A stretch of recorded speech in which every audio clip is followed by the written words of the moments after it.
What's up guys, welcome to my channel. This is Rajat Gupta.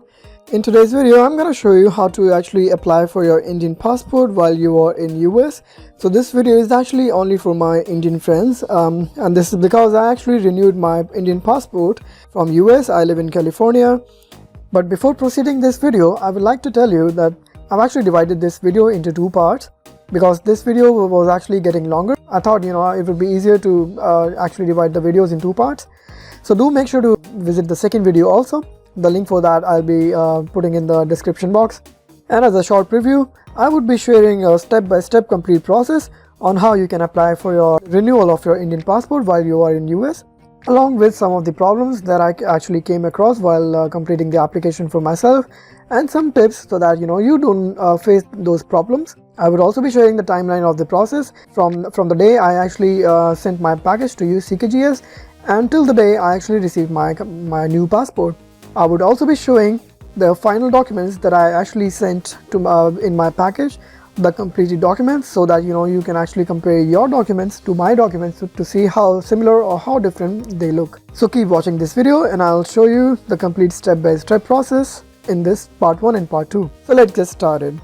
First and foremost, you actually need to visit this website called passport.in.ckgs.us. CKGS stands for Cox & Kings Global Services, and this is the only authorized web service that you have to use to get your Indian passport renewed or applied for while you are in US. There is no other way to apply for it. So after you visit this website, scroll down and you will see some options over there. If you're applying for an emergency or Tatkal passport, you click here. Otherwise, just click here if you don't need it like urgently. So I'm gonna click here. These are some important points to note that you should actually read before applying. I'll be covering these points one by one while going through the video, so I'm not gonna spend time reading that. So just scroll down and get your application started. So type of application, for me it's gonna be normal. If you have like emergency need for the passport, just click here for Tatkal. Otherwise, click here normal. Which state you live in, select your state, because there are only like 6 or 7 services by CKGS that you need to send your application to based on your location. So I'm gonna select California because I live in California, and based on my option, you see San Francisco is the only option that is populated by default. So this means I have to send my completed package to San Francisco Center by mail, and we'll be covering that step later on in this video. Are you applying as adults? Yes, I am. So click on adult. Have you ever applied for asylum? No. Please select your marital status. Select your status according to your status. For example, I'm going to select married. So, scroll down. What type of passport booklet do you need? Do you need a 36 pages? Do you need a jumbo booklet for 60 pages? Select your need accordingly. I'm going to select 36. Next up, there is a choose your passport service. You have to actually select only one of these options, and based on your current situation. For example, my passport is actually going to expire like in next 7 months. So I actually applied for my passport already. I didn't want to wait for my passport to actually expire, so I selected this one, passport going to expire, and there is no other option I can select from these. So just scroll down. Next up is some additional services. If your spouse's name is already present in your existing passport and no change is required, then you select no. Otherwise, select yes if you want to add your spouse's name in your passport after marriage. For me, my spouse's name was not present when I had my previous passport, so that's why I selected yes, because I want to get my spouse's name added to my current passport, to my new passport. Select the other suitable options for you. For example, if you want to change your address in your passport, select yes. If you want to change your date of birth, place of birth, name made into married name, select these options. Otherwise, if you don't want any of these options to be selected, select no. Next up is the applicant details. This is very important. Just spend some time to make sure that whatever you enter here is actually correct. So enter your name, first name. For example, I'm gonna add my first name, Rajat. I don't have a middle name. Last name is my Gupta. Enter your gender. Enter your place of birth, Delhi. Enter your date of birth. I'm gonna fill some random date because I don't want to share my correct date, so just put some random date. I hope I remember this, 1st May 1982. Enter your current Indian passport number, which is actually going to expire for me, and whatever your Indian passport number is, so just enter that. Okay, I just added a random number again. Enter your passport issue date. I'm gonna do I don't know, some random date again. Enter your passport expiry date, which I believe should be like 10 years from the date I entered. Like that. Enter your passport place of issue. And now the next step is actually to enter proof of legal status in US. If you are legally present in US, select yes, and then you need to enter your whatever status you have. For example, I'm gonna select this one, green card, and enter your green card number. I'm just gonna enter again some random number. Okay, and do you have a IR6 visa category? So IR6 visa category is the category if you are married to a US citizen. If yes, select yes. If no, select no. So let's select yes. The next is has your appearance changed as compared to photograph on your current Indian passport? I would advise you to select yes. I believe for most of you, your appearance would have changed, and the criteria for CKGS is actually very complex. For the Indian Embassy, is actually very strict. Even if you have like a mustache grown, or a change of beard, or glasses on your eyes, they would consider it as a change of appearance. And in both the cases, even if you select yes or no, you will have to get this document notarized by a notary. So I would advise you to select yes. Has your signature changed from your current passport? Select no if not. So for me, my signature is actually same, so I'm gonna select no. Any criminal proceedings? No. Refugee? No. How will you submit your application? So it will be either walking if you live in San Francisco, or the place where your CKGS office is, otherwise shipping. So I'm gonna select shipping, and this is some details about shipping which I'll be covering later on, so close that. Do you need text messages, alert services? Select yes or no. Actually, when I applied, I selected yes, but there are actually like $4 or $5 for these services as fee, which I actually didn't want, because you can actually anyway track your application online. You will get updates also, and also CKGS provides you 4 complimentary SMS, so I selected no. As you can see, CKGS is providing 4 complimentary text messages to keep you updated. So that's why I didn't want to spend like additional $4 or $5 for every step, because I would anyway will be checking my application online, so I don't want any text services. Enter your cell phone number. I'm gonna enter some random number again. Enter your email address. I'm gonna enter some email address again. Click on this captcha to verify it is you, and select the proceed button. Oops, I think I need to change my mobile number. And now once you have clicked the submit button, the proceed button, you will actually see a summary of what you have entered till now. Type just make sure, go through this page again and make sure that all your information is actually correct. So scroll down, this is what I have selected till now. And when everything is correct, just click on this checkbox and click on this I confirm button. I'm gonna click on this I confirm button, and once you have selected this confirm button, it will actually give you an application number like that. On your top right, it says the application number is USA SPX YKK1S18C. So I would say take a screenshot of this application number, because if something happens, you will have to actually enter your number here, right in this box in the blue bar at the bottom, to continue your application from here.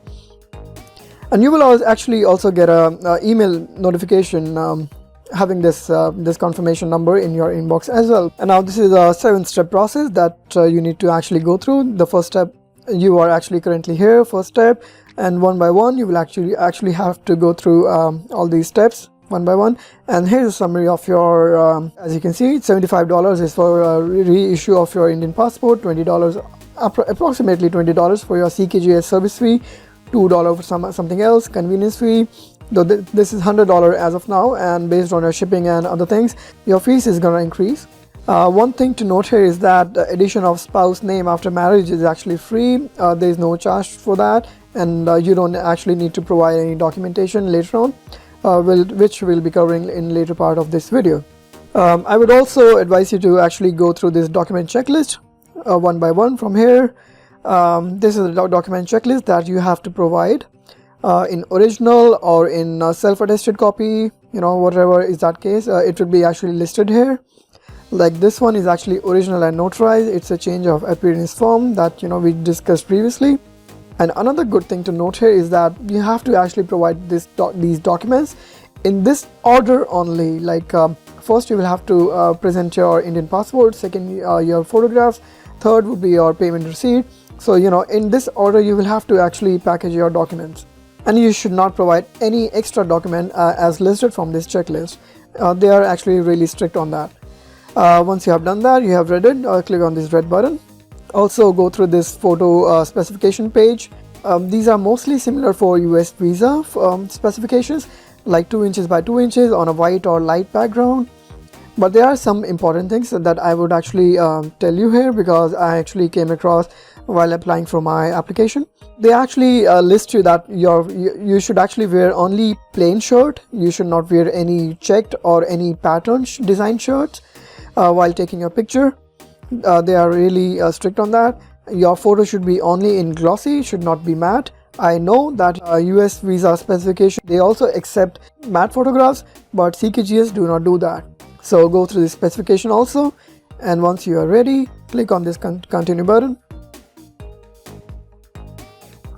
And now, as you can see, you are here at the second step, which is your applicant details.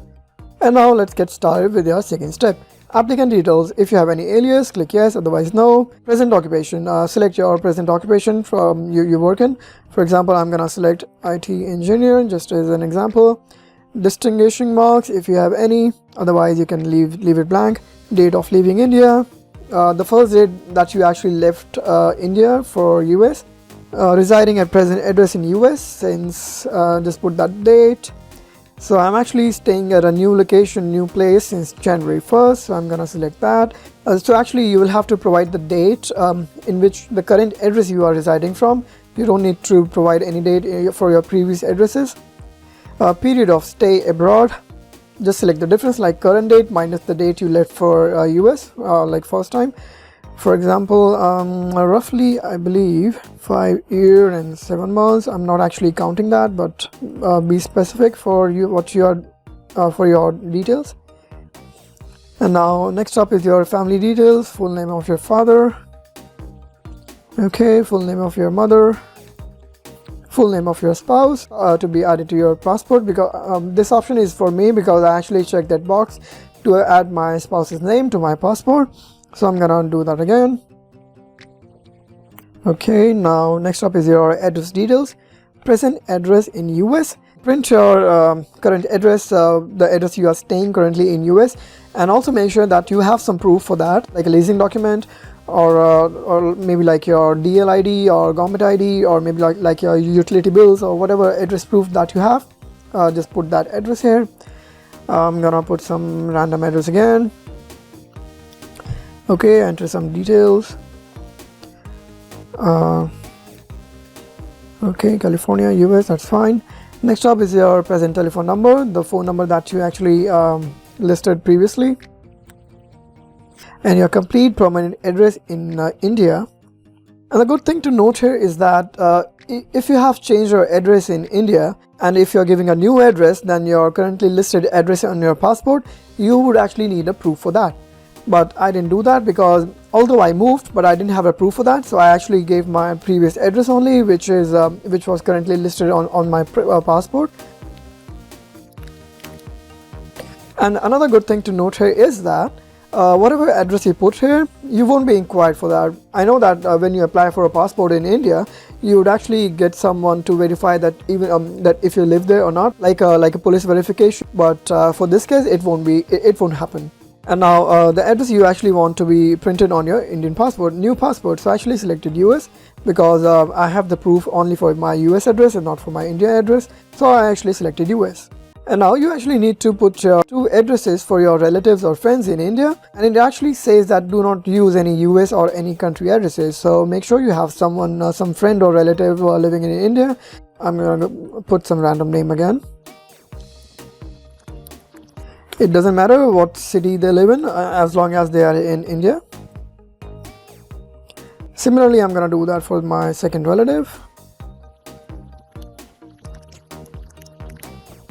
And now, if there was any travel agency that was involved in sending you abroad, then enter the details of that here. And otherwise, leave blank if not applicable, and select this box. And in case you were sent on a work visa, like a H1 visa, then in that case also you need to keep it blank, because that's not a travel agency. And once you're done, click on this submit button to go to your next step. And also make sure to actually read through these details again, just to make sure you have not made any mistake. If you have made any mistake, this is the time to fix it now. Otherwise, your application will be rejected. If everything is correct, just click on this confirmation button, click I confirm to go to the next step. And the next step is actually forms, and it will actually generate your forms that you will be needed to take a printout and send in your package. So just verify all your details are correct. For example, nationality verification form. It means that you are actually a citizen of India, and like all these details as provided by you are actually correct. You can actually take a printout of this form right now, or once you are done, like at the end of your 5th step, I believe, you will be able to take a printout of that of the same form again. For now, if you feel comfortable, you can take a printout of this form. I'm not gonna do that, but if your information is correct, click proceed. And now you will be on your second form, which is affidavit for change in appearance and signature. Just make sure your details are correct. For example, Rajat Gupta, son of XYZ Gupta, resident of this address, passport number of having a passport number this, issued on this at this place. Just make sure everything is correct, and your appearance has changed, your signature has not changed. And once everything is correct, just select the submit button, and now your change of appearance and signature form has been finalized. And this is the form that you need to actually print out right now, or maybe later on in the step. And you can actually read on what constitutes the change of appearance. For example, if you have grown a beard, if you have shaved your beard, that's a change of appearance. Same for the mustache, and same for the glasses, and same goes for the turban. If you have a turban in your photo, in your current passport, or if you don't have a turban now, or vice versa, or maybe change in physique, or maybe change of appearance due to aging, which is probably the case. And in both the cases, you will actually have to get this form notarized by a notary. So I would say go for your change of appearance, because in most of the cases, I believe your appearance would have changed. So take the printout right now, or do that later on. So click on proceed button. The next step is your Annexure E form, which is actually to confirm the details of your father, mother, your spouse, and that you are a citizen of India by birth or by descent, registration, naturalization, whatever. Select your details and submit it. This is actually, I missed that. I was never involved in that. So click on that and click on the submit button again. And your Annexure E form has been finalized like that. And you actually need to take a printout of that, like save a PDF copy right now, or maybe later on. I'm gonna do later on. Click proceed. And now we are on the submission and collection mode. Step number 4. This page will actually tell you how you can actually submit your application to CKGS. Since I'm not walking in because I don't live in San Francisco, I would be shipping in. So you will have to either select FedEx or select UPS as your shipping services. These are the only 2 options that are approved by CKGS as of now. So just select your address, current address. Okay, you will have to actually select a genuine address. So let me select something that I am aware of, and select your UPS or FedEx option. I'm gonna select UPS. I actually sent my application using UPS. Click on this checkbox to actually see if this address was discovered by UPS or not. Select yes if something that actually matches. Similarly, I'm gonna select this one. It's a return shipping, so you will have to actually pay for 2 shipping, like one from your place to CKGS and also from CKGS to yourself. Once it has discovered, it will actually give you the updated fee. Okay, and this is the only UPS package that is accepted by CKGS. So do make a note of that if you have selected UPS from the option above, this is the express envelope you would be shipping your package in. It's an overnight package. It's a UPS express envelope. The package weight should be ½ pound. That would consist of your passport, of your all the documents along with this envelope. And this is the only accepted package that is considered by CKGS. If you send in any other UPS package or any other package, they would reject your application. So just make sure when you visit UPS with your documents, you get your express envelope. When you have done all that, just click on this I agree button. And next you will see your updated fee, which now comes out to be $131.39, $15 each side for shipping. Kind of expensive, but this is what it is. And now when you're done, just click on this next step, submit button, to go on to your next step to pay this fee. Click on this I have read this disclaimer button. You will have to actually click on this pay online button to actually go and make the payment. I'm not gonna pay this again because I've already paid for my application. I've already got my passport back to me. My application was approved. But I do have screenshots of what's gonna be on the next steps because I was taking screenshots at every step after paying my payment. You can actually click on this button to pay this fee by credit card, by bank account, I believe. They have some options over there. And once you have made the payment, they will actually email you with your shipping details, with your shipping label. I would actually advise you to do not print out your shipping label when you receive and until you are actually ready to ship your package, because when you actually print out your shipping label, you actually abide by two things. One, you have to actually ship your package within 7 days after printing your label. Two, if you have printed out your shipping label, that means you have used your shipping services. And what if you need to cancel your application right here? You won't be refunded for your shipping fee. That means your $30 would be lost. This actually happened to me. I have actually made the payment in one of my applications, and I realized I actually filled in one of my information incorrect. I had to cancel my application, but luckily I didn't print out my shipping fee, so I was refunded everything except this convenience fee, which was $4, which was not that bad. But otherwise, if I had printed my shipping label, I would have lost my $30 for shipping also. So I would say do not print your shipping label unless you are actually ready to ship out your package.